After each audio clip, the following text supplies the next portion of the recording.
Φίλες και κύριοι θεατές, σας καλωσορίζουμε σε ακόμα έναν εξ Αφορμής. And actually now I'm going to tell into English because this new approach that we have in ex Aformis is to have, first of all, let me welcome Oz Karahan. Oz, welcome again. Thank you very much, Harry. And basically with Oz Karahan is a political analyst. He's going to help us and gradually you're going to take over. So I'm going to put you the weight of the show. In our effort to realize what's happening some kilometers away from where we sit right now. I'm talking about the occupied area because I think that what you know, you stop afraid of it. This is true. like a dogma. That's true. With this small introduction, I already welcome you. You feel ready? I can see you was born ready, yeah? Absolutely. Absolutely. Absolutely. Now, basically also you have an advantage that most of Greek Cypriots or the journalists or whatever, we don't have. We don't speak the language. So you can follow exactly what's going on. And with your input and with your view of the things, we really expect that we're going to realize better what's going on in the occupied area. And starting with, I guess is the top issue right now, is the Erhürman election in brackets. We say in brackets. And his first visited was, of course, to Erdogan in Ankara. Please, can we see also the video? And I want to emphasize, because it was impressive, just show the video, please, to explain exactly what I want. It was a welcome of the president, of a leader of a state, yes? Correct. For example.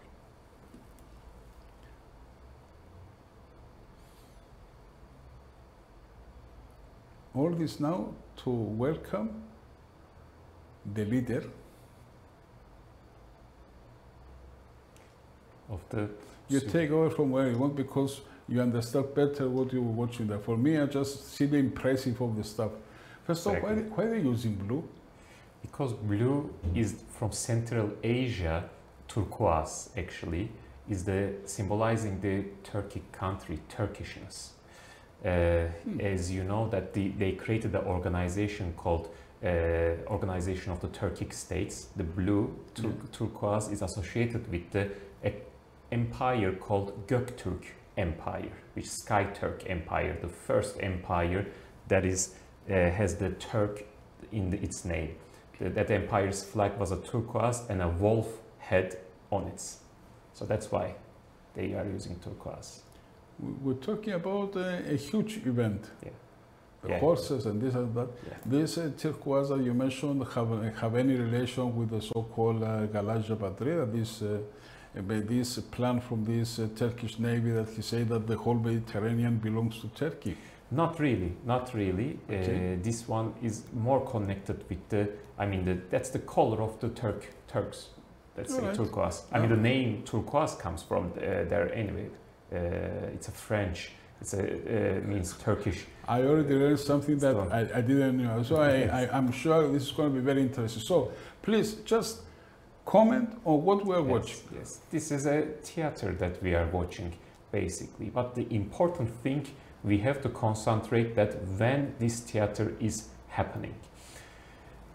Normally, after the leader of the pseudo state is elected, they go to the Turkey in next few days. And Erhürman was expecting to go to Turkey in the next few days. That's why he made aggressive statements such as, after he got elected, in 10 days, even if President Christodoulidis don't invite him, he was gonna go to the doors of the presidential palace and meet with the President Christodoulidis. Of course, he didn't do that because first he had to go to Turkey and get permission to learn what he's gonna talk. That's why it's been 3 weeks right now. After 3 weeks, he went to Turkey And right now, he learned what he need to say, and he's gonna be meeting with the President Christodoulis. This was a Turkey's message actually to the world, because as you know, after the election of the Erhürman, in the free areas and in the Western media, there was this illusion, there was this celebration atmosphere was happening. And I always say, even in the occupied area, within Turkish Cypriots, there was not such celebration. And this is the Erdogan's way to show that who's the boss. I can wait you 3 weeks. If you say that in 10 days you are going to do something, then I will make you wait 3 weeks and show that no, you cannot do it without my permission. So the Erdogan probably was going to make him wait more. But as you know, tomorrow is the anniversary of the pseudo-Kratos, pseudo-state. So he had to kind of invite Erhürman. So that is a picture that we are seeing. You know, I can't help myself with that, you know, to take a sneak peek to watching there what's going on. You know, Erdogan looks very, very tired. Yeah. And okay, sorry, I remember also the rumors that it was some time ago that they have some issues, some medical, but in a human level, okay, this is not what we're going to discuss. The other thing I want to, that I noticed is how stiff looks Erhürman. It's like I'm not afraid. I'm very careful not to make, and I'm sure he practiced, I don't know how many times, how he's gonna stand, how he's gonna go. So basically, it's like nothing changed. It's what you was mentioned the last time. Definitely, it is nothing changed in terms of whoever is gonna lead the pseudo-Kratos. We have to understand that it's an occupation region, and whoever is gonna come is gonna obey that rules. And Erhürman is a perfect example. It's gonna show us perfect example that even he's gonna perform better in quotation mark than what everybody expects from him in terms of obeying the Turkey, in terms of looking after Turkey's advantages and aims in the region. And he started already. I mean, even before meeting with Erdogan, every statement that he made was attacking the Republic of Cyprus and also the Cypriot society. We are going to see more and more. Okay, so the event, I'm going to call it event. Yeah. The event is already finished, I guess. He will come back, and then start the end of the illusion. What's the first move you expect that Erhürman is going to do? And there's an important thing that we have to also mention over there, because the Erdogan ended the illusion with his own words. As you know, he said that our position did not change, yes, and the only solution for Cyprus is a two-state solution. Mm-hmm. And over there, Erhürman did not say anything. I mean, because we have all these political experts in the free areas from the political elite, their Cyprus problem committee leaders of our political parties was saying that Erdogan is supporting federation. Mm-hmm. In reality, he wasn't. And over there next to Erdogan, he didn't mention the federation at all. And he said that we are going to fight for our political equality, sovereign political equality, and again some aggressive words towards the Republic of Cyprus. After this, when he comes, tomorrow will be the anniversary of the pseudo-state. We are going to hear some statements over there. And we are going to see him under the flag of the pseudo-state. And we are going to again not hear about anything about federation. We're not going to hear anything about the solution. We are going to hear only about how, in quotation mark I'm saying this, Republic of Cyprus is occupied by the Greek Cypriots. This is gonna be his motto. As I mentioned before, he said this many times before. He said this in last year in September next to Stefano in New York in the Socialist International event. He said this in May this year in the Nicosia municipality, where he was sitting next to Anita Dimitriou and Stefano again. And he said it before his election. That is his motto.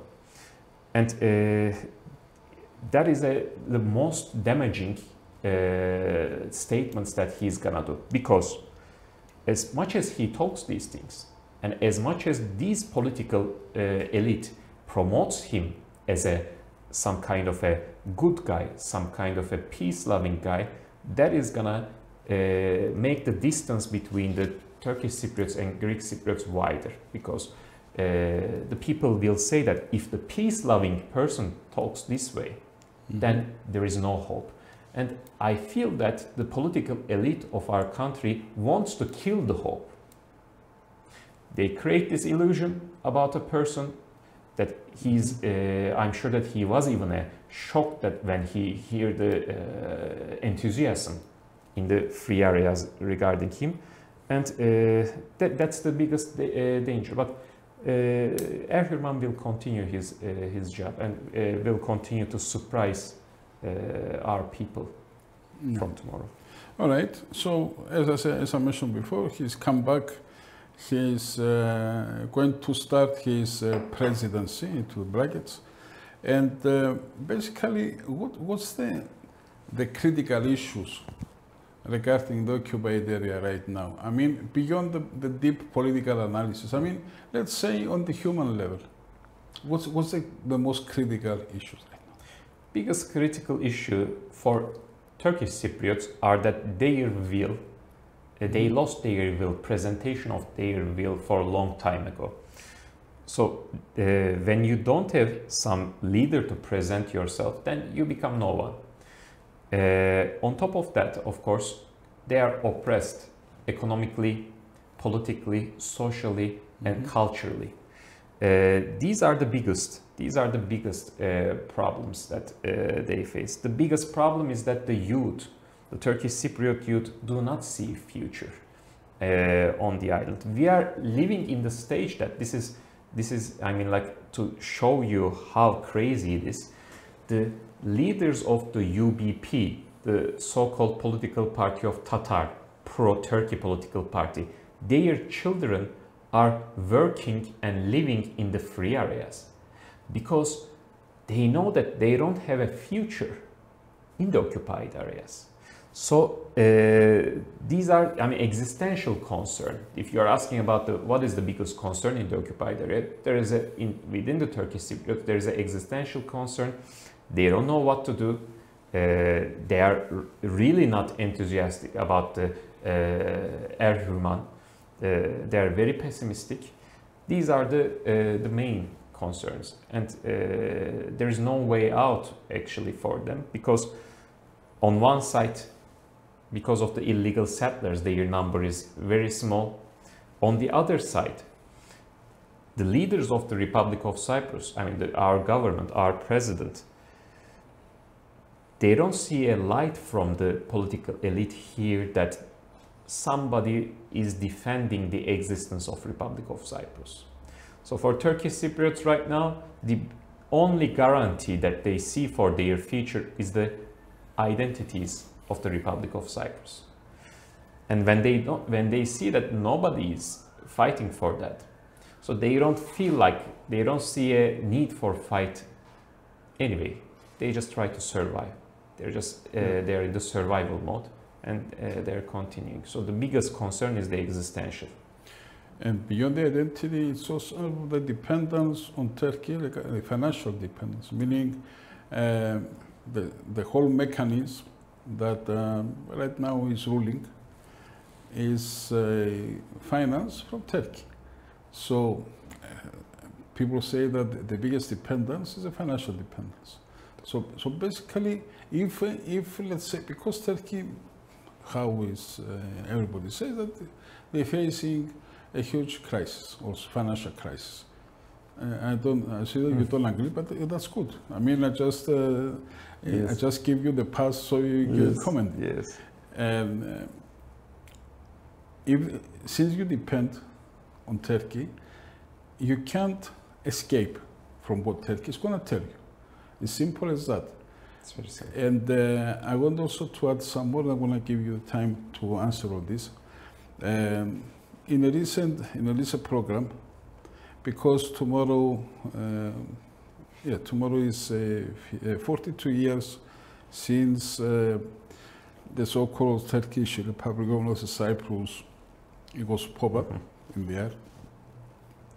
And I asked some other political analysts here, I asked him one simple question.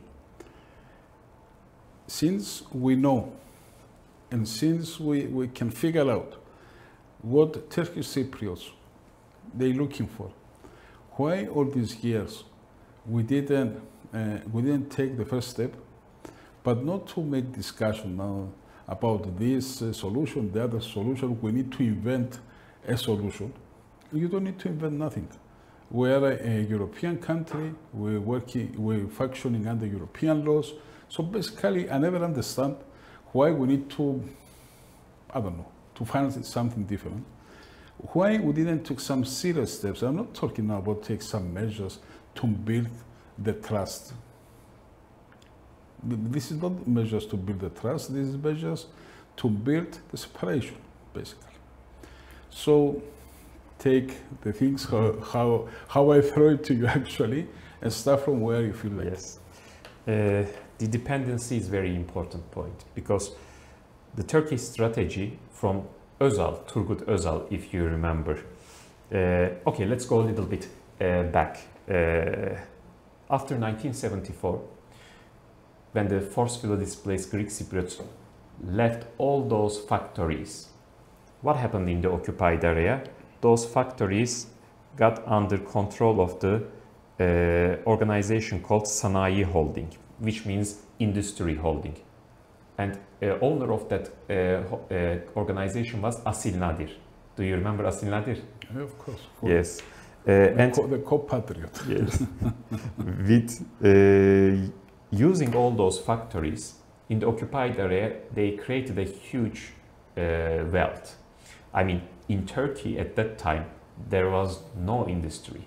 There was no, the white goods in Turkey produced. There was no even a cola, even a drink. So everything was produced in Cyprus, and they were occupied areas, and they were going to the Turkey.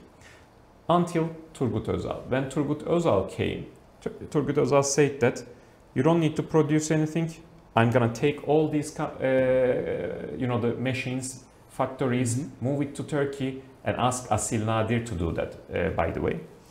And he had other princes. He called them princes, Turkish Cypriot businessmen, prince. They called them my princes.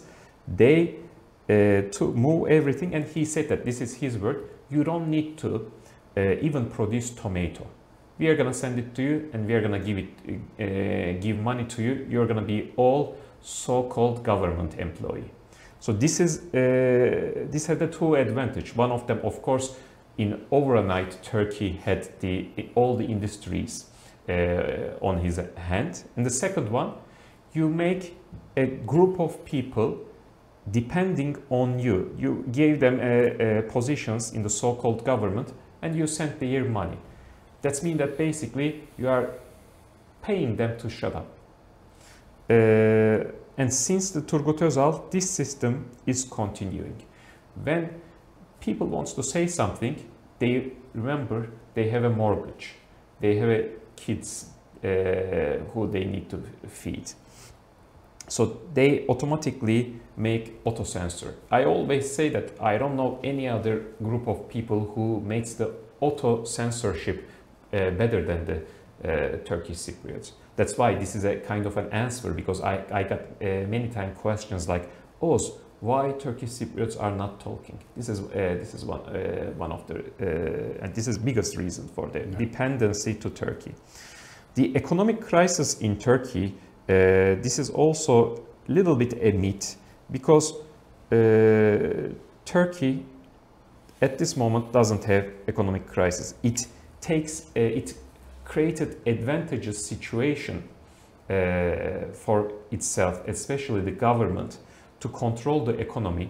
As there are many examples. As think about Russia, think about Iran, and think about other regimes like that. They are constantly under economic crisis, but they survive. They create a different kind of system, and even the taking advantage from that crisis, and they exist, and that's a very advantageous situation for regimes to exist. When we come to the trust, and you have a very important point. You said that why our governments didn't make some moves to change the situation. I always say the Republic of Cyprus, our government, our state could do many tools to change everything, and that tool is not finding a new solution or anything. Just be strong, act like you are defending this country, and act like Turkish Cypriots are your citizen. What I'm trying to tell you about that. Okay, let's talk about acting strong. I gave this example. The biggest problem for the Turkish Cypriots are the illegal settlers. Illegal settlers are increasing in the occupied area because illegal settlements, the construction boom that happening on the Greek Cypriot properties. Since last year, because of the efforts of some organization and citizens, what we had, the arrests of these property usurpers who built residence on the Greek Cypriot properties. Turkish Cypriots loved it. Why they loved it when these guys are arrested? Because that means that there's gonna be less illegal settlers, there's gonna be the prices of the goods will not go up, the hospitals, so-called hospitals, will be empty, the schools will be empty, and everything. But then they see that a guy who built a 10,000 residential unit, I'm talking about Shimon Aykut, meaning approximately responsible for 40,000 illegal settlers, getting 5 years in prison only. So when a Turkish Cypriot sees that, he says that, why should I fight? Why should I fight? I mean, even if the Greek Cypriots or the Republic of Cyprus government are not fighting for existence of this state. That's why seeing a strong state is important for the Greeks, for the Turkish Cypriots, and they are not seeing that in the Republic of Cyprus. All right. Actually, it's not right. It's just a way of speech. Yeah. I mentioned before that there are 42 years after that I come back to the TR and see, just say the initials, and I'm gonna stop saying in brackets. Everything is in brackets. Yes. All right. Yes. And 42 years are a long time. They organize. I have the impression, because I visited sometimes the occupied area, and I have the impression that you enter in an organized state. And why I'm saying this? Because first of all, you need to show your ID. Yeah, I know that some of the viewers now, they're gonna say, you're cursing, why you're going, and this and that and this and that. There is many debate on the thing. It depends why everybody is visit, why every person is visit, and I don't feel the need to defend myself about anything. I want to emphasize on the impression now. So since you show your ID, since you need a document, an insurance document in order to drive, since that if you make, let's say, if you're speed up, and the police, I mentioned before, everything in bracket, they stop you, then you need to pay. There are courts. Finally, they release the 3 from the 5 Greek Cypriots that were holding there, and we're discussing about this, so not to come back again. What I'm trying to say now, that it seems that it's alive next to us. It's like there is a state next to us. It is like there is a system next to us.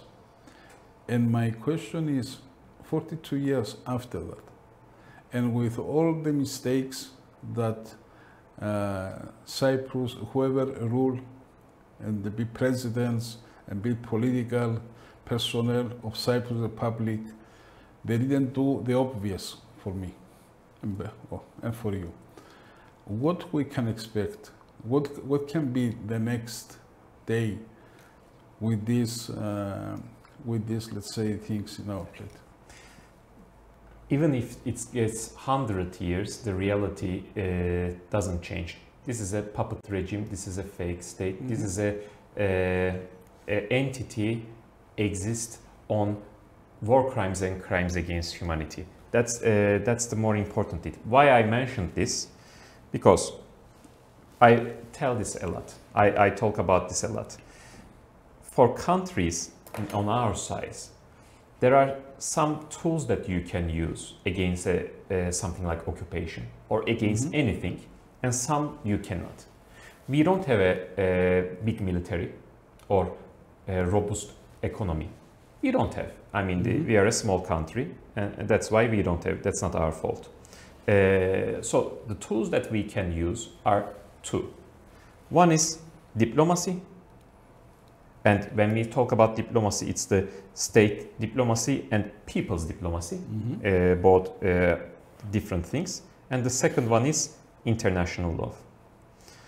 So the first one, when we talk about the diplomacy, we are in a golden age of it because we are right now entered to the multipolar world order. This is the golden age for small countries to make big changes.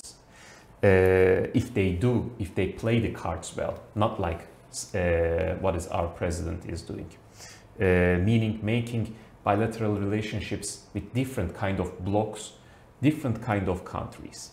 I mean, it is. I always give example how amateur we are. I'm gonna tell you. In 1950s, when EOK gave a national liberation struggle, the heroic national liberation struggle, there was one country who supported that in the United Nations and asked for the self-determination of Cypriots. Who was that? Mexico. And we have that much a unity, that much a history with this country. And a few years ago, we closed the embassy in Mexico, a big country like Mexico.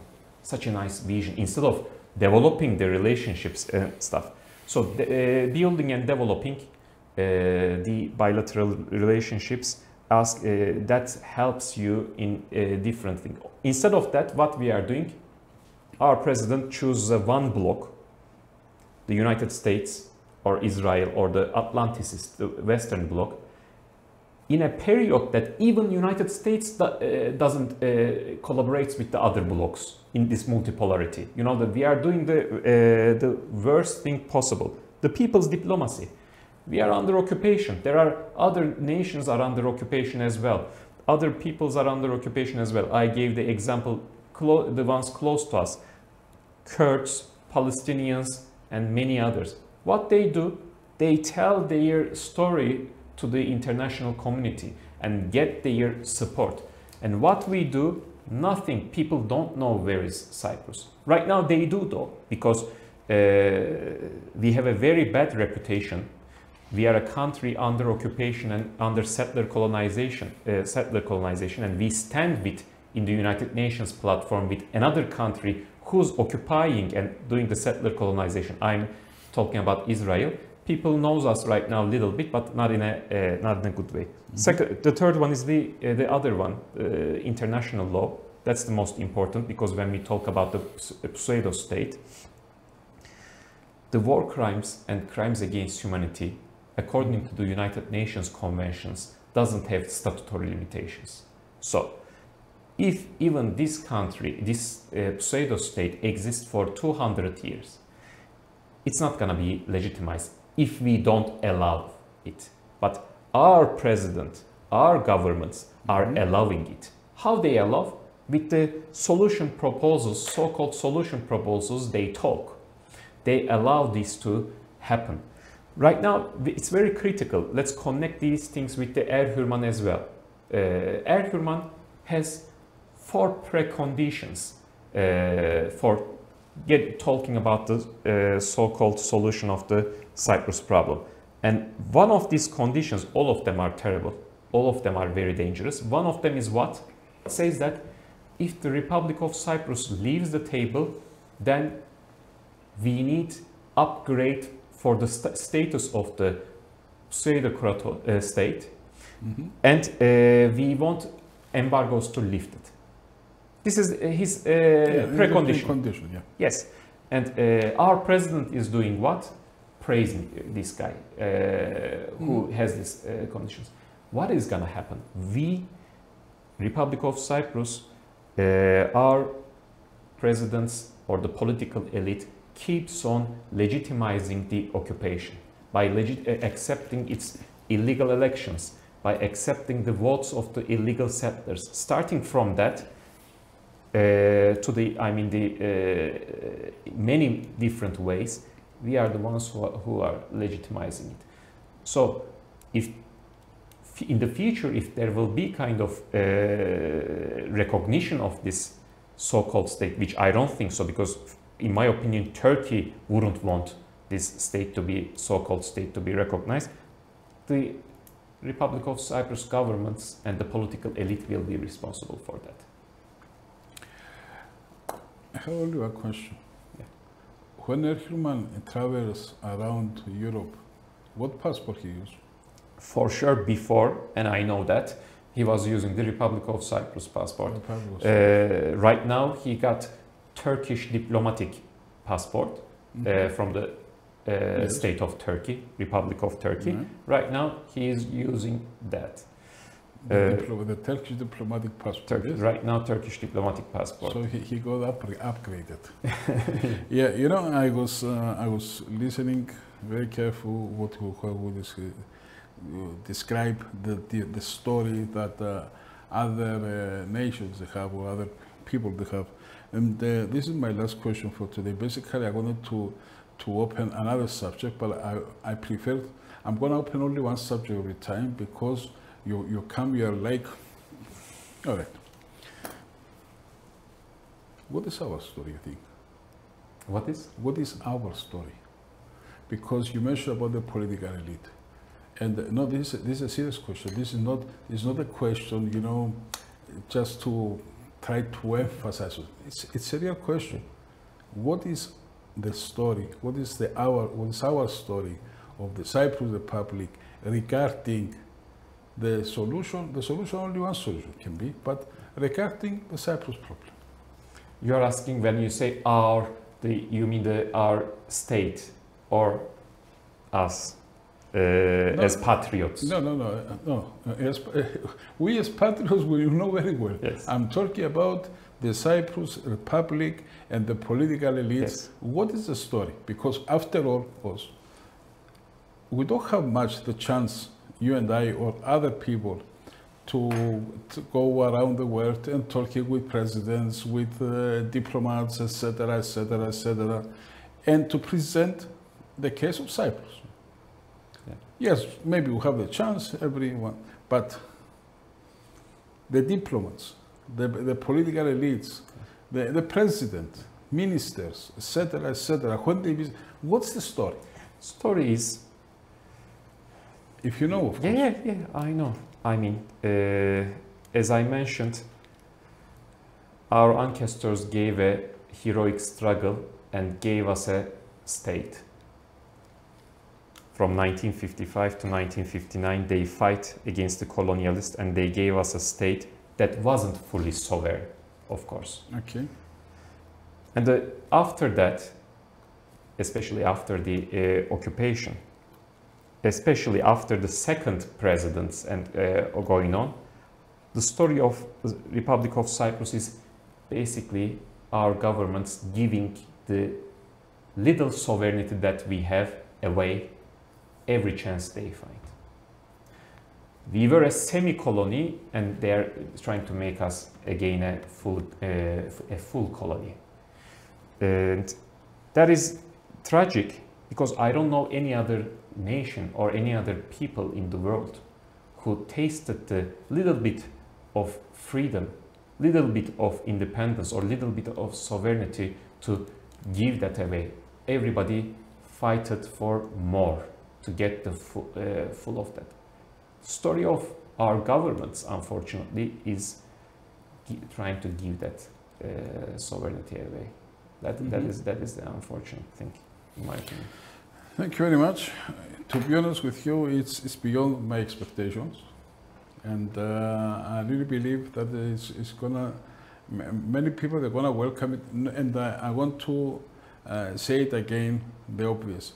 The point here is not that because we're discussing with a Turkish Cypriot origin person, we're talking with Oz, who is a human being, that he lives in Cyprus Republic.